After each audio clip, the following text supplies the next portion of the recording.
नमस्कार, मेरा नाम है मनु पवार।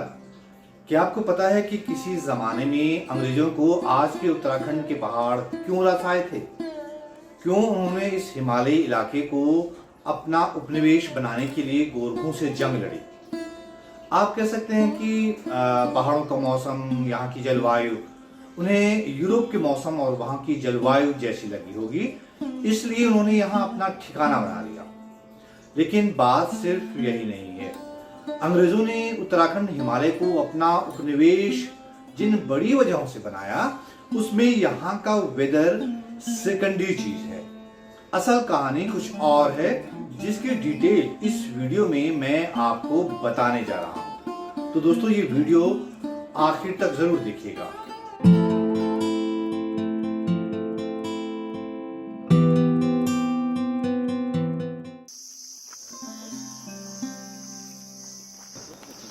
पहाड़ में कुदरत ने जो नेमत बख्शी है, वो भला किसको रास नहीं आएगी। शुरुआत में व्यापार करने हिंदुस्तान में आए अंग्रेज जब इस हिमालयी इलाके में पहुंचे तो उन्हें अपने यहाँ के जैसा मौसम यही मिल गया। ये उनके लिए सोने पर सुहागा जैसी बात थी। लेकिन सिर्फ यही एक बात नहीं थी जिससे अंग्रेजों ने इस इलाके को अपने कब्जे में लेने के मंसूबे पाले। उसकी एक बड़ी वजह थी, उस दौर में उत्तराखंड हिमालय यानी आज के कुमाऊं और गढ़वाल में अपार खनिज संपदा।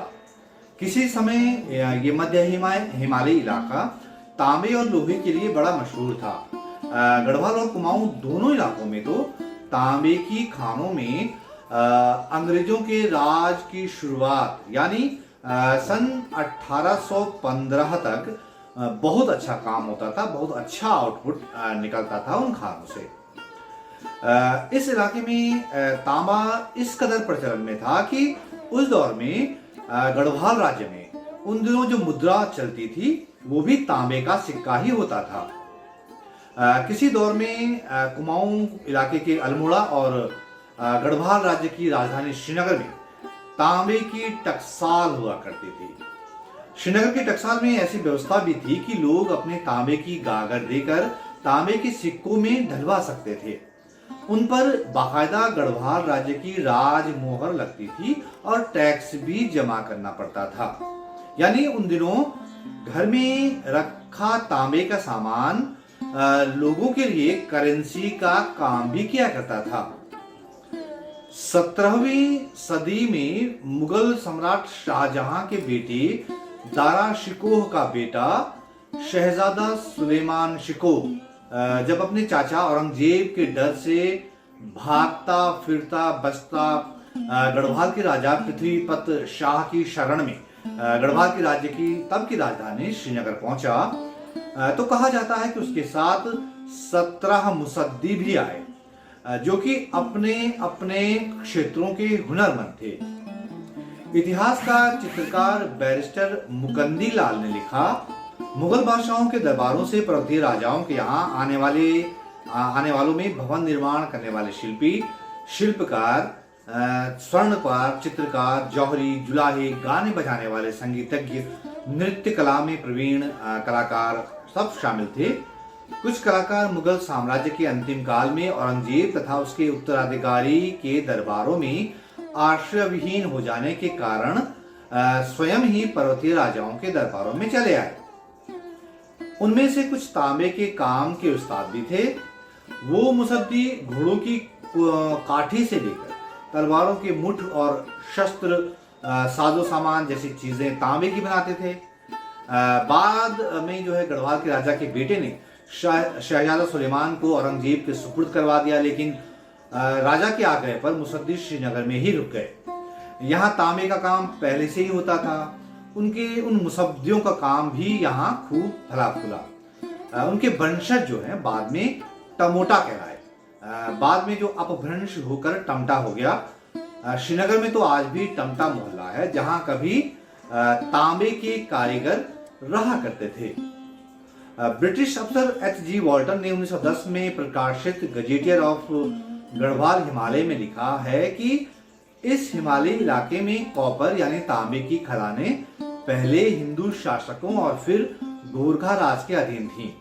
कभी तांबे की खानों से उस समय के राजाओं को प्रतिवर्ष 50,000 रुपए की आय होती थी।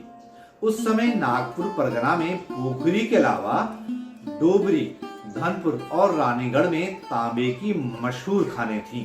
लेकिन 1803 से लेकर 1815 तक इस हिमालयी इलाके में गोरखाओं के अत्याचारी शासन से सब कुछ तहस नहस हो गया था। एच.जी. बॉटम ने लिखा है कि 1803 से 1838 के बीच इन तांबे की खानों में उत्पादन बहुत घटने लगा। इस दौरान तांबे की खानों से आमदनी घटकर महज 100 रुपए सालाना हो गई थी। तांबे का इस्तेमाल हमारे पहाड़ के लोक जीवन में सदियों से बहुत होता रहा है। तांबे को शुद्ध और पवित्र धातु माना जाता रहा है। भोजन पकाने से लेकर खाने पीने के बर्तन तांबे के होते थे, जैसे तांबे की परात, तांबे की गागर, तांबे का कलश, फौरे, गगरी और जलकुंडी। मतलब मूर्तियों से लेकर धार्मिक पूजन सामग्री में तांबे के बर्तन इस्तेमाल होते थे। पहाड़ की शादियों में तांबे के बर्तन को दान में देने की परंपरा आज भी कायम है। जो ढोल पहाड़ में लोक देवताओं को बुलाने और नचाने के काम आता है, वो भी तांबे का ही होता है। कहा जाता है कि पहाड़ की इसी खनिज संपदा ने अंग्रेजों को ललचा दिया था। मशहूर घुमक्कड़ और यात्रा साहित्य के पितामह माने जाने वाले राहुल सांकृत्यायन ने अपनी किताब हिमालय परिचय में लिखा है, अंग्रेजों को आरंभ में हिमालय के अनुकूल जलवायु को देखकर ख्याल आया था कि ऑस्ट्रेलिया, दक्षिण अफ्रीका की भांति इसे भी यूरोपीय उपनिवेश बना दिया जाए, लेकिन ये काम नौकरी या दुकानदारी से नहीं हो सकता था। अंग्रेज परिवार तभी यहाँ स्थायी तौर से बस सकते थे जबकि यहीं से अपनी आजीविका अर्जित कर सकते। इसके लिए उनका ध्यान चाय बागान और फलोद्यान यानी बागवानी के साथ साथ खनिज उद्योग की ओर गया। अंग्रेज बहुत चालाक थे। उन्होंने इस हिमालयी इलाके को कैसे अपने अधिकार में लिया, जरा इसे समझिए। साल 1803 में जब गढ़वाल राज्य भयानक भूकंप से तहस नहस हो गया था, तब नेपाल से गोरखा सेना ने मौका पाकर यहाँ चढ़ाई कर दी थी। तो गढ़वाल का जो तत्कालीन राजा था, राजा प्रद्युम्न शाह, अपनी राजधानी श्रीनगर को छोड़कर जान बचाते हुए देहरादून तक पहुंच गए और बाद में गोरखों से लड़ते हुए देहरादून के खुड़बुड़ा इलाके में मारे गए। गढ़वाल राज्य पर गोरखों का शासन हो गया, जो कि 1803 से 1815 तक रहा। गोरखों के हाथों मारे गए गढ़वाल के राजा प्रद्युम्न शाह के बेटे सुदर्शन शाह ने गोरखों से अपना राजकाज यानी अपने पिता का राजकाज वापस लेने के लिए अंग्रेजों की मदद ली। अंग्रेजों और गोरखों के बीच देहरादून में भीषण जंग हुई, जिसे खलिंगा युद्ध कहते हैं। उसमें गोरखे पराजित हुए और जब राज्य वापस करने की बारी आई तो अंग्रेजों ने बड़ी चतुराई से गढ़वाल राज्य का विभाजन करवा दिया। राजा को टिहरी वाला एक हिस्सा दे दिया और अपने पास रखा अलकनंदा नदी और मंदाकिनी नदी का पूर्वी हिस्सा, जिसमें आज का पौड़ी गढ़वाल, चमोली गढ़वाल और रुद्रप्रयाग जिले आते हैं। उन दिनों खनिज संपदा भी सबसे ज्यादा इन्हीं इलाकों में पाई जाती थी। तो यह है कहानी अंग्रेजों के हिमालयी इलाके में दाखिल होने की। मुझे उम्मीद है दोस्तों कि आपको ये वीडियो पसंद आया होगा। अगर आपको अच्छा लगा तो इसे अपने परिचितों तक भी पहुंचाएं और मेरे YouTube चैनल को सब्सक्राइब जरूर करें ताकि आपको ऐसा यूनिक कंटेंट लगातार मिलता रहे। ये वीडियो देखने के लिए आपका बहुत बहुत धन्यवाद।